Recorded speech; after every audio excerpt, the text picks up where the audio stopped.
guys, my name is Erica Copeland, and today we're going to be talking about significant figures. So without further ado, let's go ahead and get started, and I'd like to start with the easiest rules of them all. So first, numbers between 1 through 9 are going to be significant. And an example of that would be a number like 322. We said that numbers between 1 through 9 are significant, and looking over here at these numbers, 322, each of these numbers are between 1 through 9, are therefore they're going to be significant. So we have 1, 2, 3, three significant figures. That's easy enough, right? Then let's go ahead and discuss exact numbers. Exact numbers are numbers that are either counted or defined, numbers that we know with complete certainty.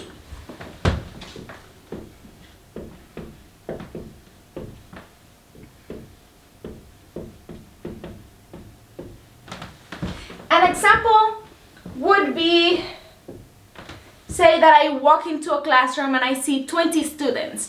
I know for a fact that there's going to be 20 students. I'm not going to find 20 students and an arm and a leg, right? And another example would be of a defined number. So a defined number would be like saying that there are 12 inches in 1 foot, right? There's a number that is being defined.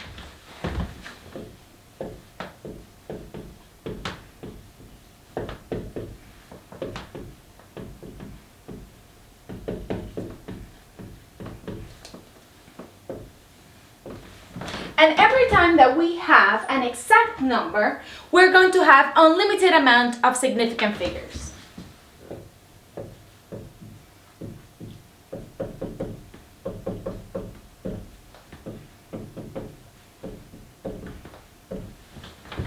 Okay. And the reason for that, say for example, if I know that there are 12 inches in 1 foot, this is not any more correct than this, and I can continue on writing zeros, right? So for that reason, every time that you have an exact number, a number that is counted, a number that is defined, you're going to have unlimited number of sig figs. And now let's go ahead and talk about zeros. There are 3 rules that you should consider when you're looking at a zero and you're trying to figure out whether or not it's significant. Number 1 will be that if it is to the left of numbers 1 through 9, it's not going to be significant.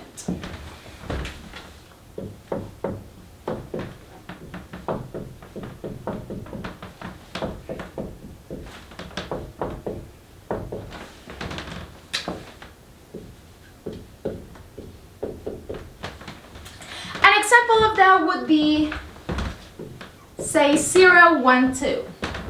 That 0 is not going to be significant because it is to the left of numbers 1 through 9.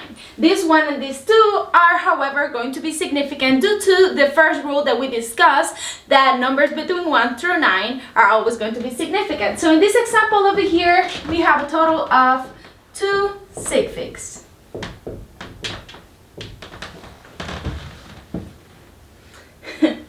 Rule number 2 would be that if we have a 0 that is being sandwiched between numbers 1 through 9, that 0 will be significant.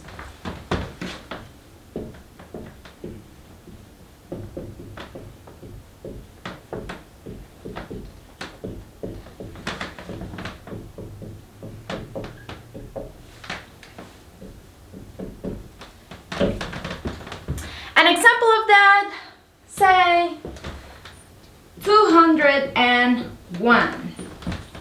That 0 is going to be significant because it is being sandwiched between numbers 1 through 9.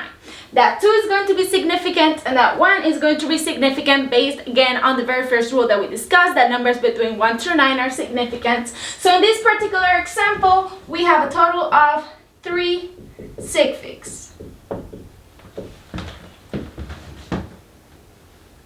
Rule number 3 is a little bit trickier, and And it says that if you have a 0 that is after a number 1 through 9, it will be significant only if there is a decimal in place.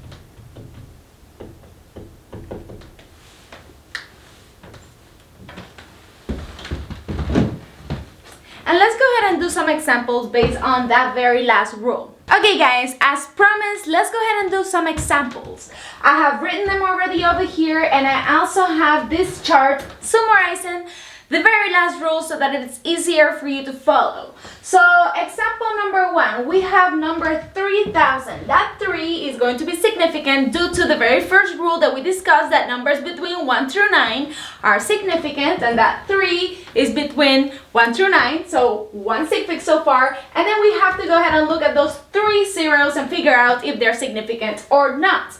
So these 3 zeros are after a number 1 through 9, right over here, that 3, and they're to the right of the 3. So is there a decimal? No. And therefore, since there is no decimal, we are not going to consider those zeros as significant. So in this particular example, we have one sig fig. Example number 2, we have over here 3.00. That 3 again is going to be significant because it is between numbers 1 through 9. And then we're gonna go ahead and look at this 2 zeros after the 3. So they are to the right of numbers 1 through 9, right? So that 3, and then we're looking at this. Is there a decimal? Yes. Then it's going to be significant. So in this example, we're going to have a total of 3 sig figs.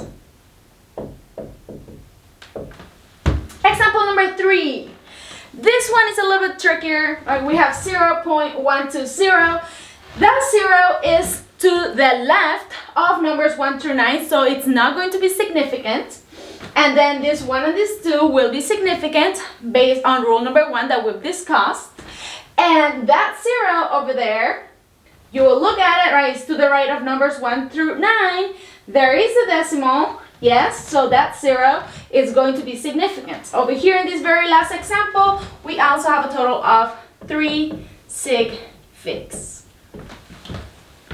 Now let's look at significant figures when it comes to multiplication and division. The very first thing that you're going to do is figure out how many sig figs each of those numbers that are being multiplied or divided have, and then your final answer is going to have the least number of significant figures among those numbers that were either being multiplied or divided. So let's go ahead and look at one example that I have over here on the board, and I have 30.0. First, like I said, you're gonna go ahead and figure out how many sig figs that first number has. And over here, that 3 is going to be significant because it is between 1 through 9, so no question about that one. Then we have to go ahead and look at these zeros over here. These zeros are to the right of 3, and there's also a decimal. So those zeros will be significant. So over here on this first number, we have a total of 3 sig figs. Over here then we have 0.50. That first 0 is to the left of number 5, so it's not going to be significant. This 5 will be significant because it is between numbers 1 through 9, and that 0 will be significant because it is after number 5, and there's also a decimal in place. So for that reason, over here we have a total of 2 sig figs. So then you're going to ask yourself, which of these two numbers have the least number of sig figs? So you're over here comparing 3 versus 2. You know that 2 is less than 3. So then you have your final answer be the least numbers of sig figs among those two numbers. So in this example, 2. So you're going to go ahead and write a reminder for yourself before you even plug it in the calculator, so that you don't forget that your final answer, you will have to go ahead and then make sure that it's 2 sig figs. So you plug this into the calculator, and the final answer will be 15. And I made sure that that is two sig figs, so that's good. Then let's go ahead and do another example over here. We have 15 being divided by 0.200. So first we have 15, which has two sig figs. So we have two sig figs over here. And then over here, looking at 0.200, 0 is to the left of 2, so that's not going to be significant. And we have number 2, which will be significant because it is between numbers 1 through 9. And then we have these two zeros over here at the end. Those are going to be significant because they are to the right of number 2. And then there is also a decimal in place. So over here we have a total of 3 sig figs. Again, you compare 2 versus 3, you know that your final answer should have 2 sig figs. So you go ahead and you write that down to make sure that you don't forget before you even plug it into the calculator that your final answer should have 2 significant figures. So then you go plug that into the calculator and the final answer is going to be 75. You go ahead and you check, okay, 2 sig figs, I'm supposed to have 2 sig figs, so I am good. Now let's talk about significant figures when it comes to addition and subtraction. It is important to note that everything that we have learned about significant figures does not apply to the significant figure rules of addition and subtraction. The rules are still very simple, but do not get them confused. We are simply going to be looking at each number either being added or subtracted, and you're going to count how many numbers there are after the decimal, and your final answer is going to have the least number after the decimals possible. So let's go ahead and do one example so that that makes sense for you. We have over here 12.03 minus 0.5. Now you ask yourself, looking at the first number over here, how many numbers are there after the decimal? And the answer is 2, right? That is not a trick question. We simply have 1 and 2 numbers after the decimal. Then looking at the second number over here, you ask yourself how many numbers after the decimal are there. There's a decimal, we just have 1 number after the decimal. So 1 number after the decimal. Then, right, you have 2 versus 1. You know that the least of the numbers will be 1. So then your final answer should only have 1 number after the decimal. And you write that down for you so that it helps to remind you whenever you're plugging this into the calculator that your final answer should have just 1 number after the decimal. So if you use your calculator to plug these numbers, your final answer is going to be 11.53. But then you note, or you made note before, that you should only have 1 number after the decimal. So here's the decimal, 1 number after that. That's going to be my final answer then, right? 11.5. Now, if this number had been 5 or greater, you know that you have to round this number up. But in this case, it was less than 5. So we just did 11.5. And now let's go ahead and do another example. We have 50 plus 10.5. So then, again, you ask yourself, looking at the first number over here, how many numbers are there after the decimal? There's no decimal, right? So then, 0 numbers after the decimal. Over here, you have 1 number after the decimal. Then you compare them, right? 0 versus 1. You know then that your final answer should have 0 numbers after the decimal. And when you're plugging this into the calculator, you're going to get 60.5.